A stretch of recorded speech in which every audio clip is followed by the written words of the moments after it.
ہم قبر پر جب جاتے ہیں سلام کرتے ہیں قبر والے کو، آپ جب روح ہے ہی نہیں وہاں پر تو ہم اس جسم کو جو سڑ چکا ہوگا ختم ہو چکا ہوگا ہم کیا سلام کریں اس کو؟ یہ بھی سوال آ سکتا ہے جب روح وہاں ہے ہی نہیں۔ میرے عزیزو ایسا نہیں ہے، بلکہ وہ جہاں بھی رہے دنیا میں اس کے جسم سے اس کا تعلق ضرور رہے گا۔ اور اس زمانے میں ڈیجیٹل لائف میں یہ سمجھانے کی ضرورت نہیں ہے کہ روح کا جسم سے تعلق کیسے ہو سکتا ہے۔ ظاہر سی بات ہے ایک ہلکے سے چپ میں، ایک ہلکے سے سم کارڈ میں سیٹلائٹ کا تعلق آ سکتا ہے۔ کہیں پر بھی آپ موبائل لے کر کے جاتے ہیں، یہ تو نہیں کہ پورا سیٹلائٹ لے کے گھومتے رہتے ہیں۔ تو روح ہماری علیین میں ہی کیوں نہ ہو، جسم قبر کے جس بھی کونے میں ہو، اس جسم سے اس روح کا تعلق ضرور رہے گا۔ اور قبر میں جو کچھ بھی سزا ہو کہ جزا ہو، عذاب ہو کہ ثواب ہو، دونوں کا مزہ روح ضرور چکھتی ہے۔ روح کا تعلق جب جسم سے الگ ہوتا ہے تو اعلیٰ حضرت اللہ تعالیٰ عنہ نے لکھا ہے احادیث کی روشنی میں کہ سننے دیکھنے کی طاقت اور ڈبل ہو جاتی ہے اور بڑھ جاتی ہے۔ دنیا میں جو ہم دیکھتے تھے سنتے تھے اس سے کئی زیادہ بڑھ جاتی ہے طاقت روح کے جسم سے الگ ہونے کے بعد۔ اسی لیے تو حدیث پاک میں ہے، رسول پاک صلی اللہ تعالی علیہ وسلم فرماتے ہیں تم جب قبرستان میں چلتے ہو تو تمہارے پیروں کی چرچراہٹ کی آواز بھی مردہ سنتا ہے، یعنی چپل کی آواز تک قبر میں اسے سنائی دیتی ہے۔ سننے کی طاقت روح کی بڑھ جاتی ہے، روح کی طاقت بڑھ جاتی ہے۔ اچھا یہ صرف مومنین کے متعلق نہیں، کافروں کے متعلق بھی ہے۔ کافر کے روحیں بھی سنتی بھی ہیں دیکھتی بھی ہیں، کافروں کی روحیں بھی۔ خود جنگ بدر کے مقتولین جو تھے، جتنے بھی کافر قتل ہو چکے تھے 70 کے قریب، ایک گڑھے میں ان سب کو جمع کر کے حضور صلی اللہ تعالی علیہ وسلم نے ان پر خطبہ دیا، بیان فرما رہے تھے۔ صحابہ نے پوچھا یا رسول اللہ صلی اللہ تعالی علیہ وسلم آپ ان کو بیان کر رہے ہیں جو مر چکے ہیں؟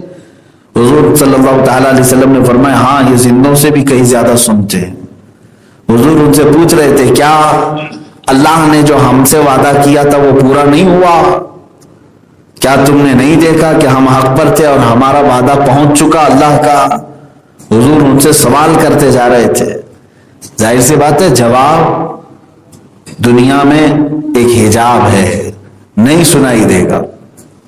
اچھا اب ایک بات یہ بھی میں بتا دوں، عالم برزخ، عالم برزخ ایک دنیا ہے جہاں سب روحیں ہیں۔ عالم برزخ وہی علیین جو ہے ایک جگہ ہے، لیکن ایک دنیا الگ ہو جاتی ہے۔ جیسے اس کو عالم حیات کہیں آپ، یہ زندگی کی دنیا ہے، جسم اور روح دونوں کے ساتھ۔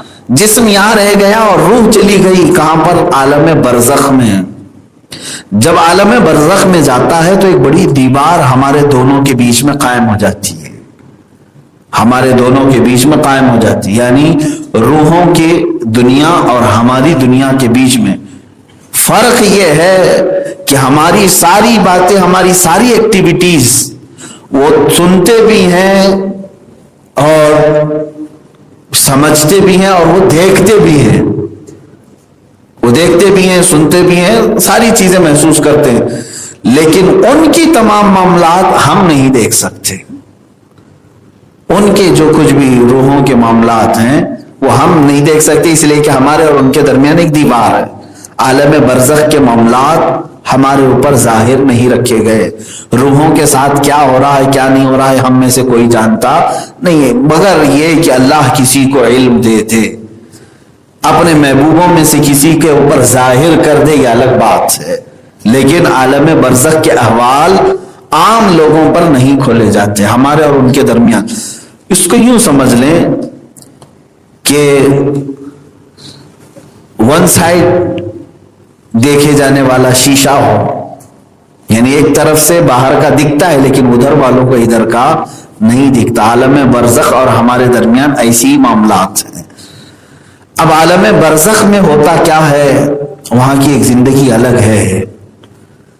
جیسے مومنین کی روحیں ہیں، انبیاء کی روحیں ہیں، شہیدوں کی روحیں مومنین کی روحیں ہیں، الگ الگ کیٹیگریز ہیں، کافروں کی روحیں الگ ہیں۔ تو جب یہ مقدس روحیں ہیں تو اس دنیا میں وہ کیا کیا کر رہے ہیں؟ تو فرمایا گیا کہ اس دنیا میں، عالم برزخ میں، ان کے ساتھ اس دنیا سے بھی اچھے معاملات ہو رہے ہوتے ہیں، یعنی ان کو رزق بھی دیا جاتا ہے۔ قرآن پاک میں ہے شہیدوں کو اللہ تعالیٰ روزانہ رزق دیتا ہے۔ وہ کون سا رزق ہے، کیسا رزق ہے، وہ اللہ بہتر جانے، کیونکہ جب دنیا ہی بدل گئی تو وہاں کا رزق کیا ہے وہ پتہ نہیں۔ جیسے یوں سمجھ لیں آپ اس دنیا میں آنے سے پہلے بھی زندہ تھے ماں کے پیٹ میں، لیکن ماں کے پیٹ میں بچہ کیا کر رہا ہے وہ ہمیں باہر والوں کو معلوم نہیں، کیونکہ وہ ایک الگ دنیا میں ہے، الگ دنیا میں ہے۔ اور بچہ جو ہے اندر ماں کے پیٹ میں رہ کر کے باہر کی چیزیں محسوس نہیں کرتا ہے، دونوں کے درمیان دیوار حائل ہے ماں کا پیٹ، وہ اندر والا باہر کی چیزیں نہیں جان رہا ہے، باہر والا اندر کی چیزیں نہیں جان رہا، الگ الگ دنیا ہے۔ اور پھر یہاں آنے کے بعد ہم ساری چیزیں ایک دوسرے کو دیکھتے ہیں، لیکن عالم برزخ کی چیزیں ہم نہیں دیکھتے، عالم برزخ والے ہمیں دیکھ رہے ہوتے ہیں۔ اب آگے چلتے ہیں، علیین کے مقامات پر انبیاء ہیں، صحابہ ہیں، شہداء ہیں، صالحین ہیں، سب کی روحیں ہیں، اور کبھی وہ سبز پرندوں کی شکل میں جنت میں اڑ رہی ہوتی ہیں، اور کبھی زمزم کے کنویں پر، اور کبھی خانہ کعبہ کے ارد گرد، اور کبھی روضہ رسول کے پاس، مومنین کی روحیں قبض ہونے کے بعد۔ کافروں کی روحیں سجین میں ہیں، ساتویں زمین کے نیچے شیطانی لشکر کے ساتھ، لیکن وہ قید میں ہیں۔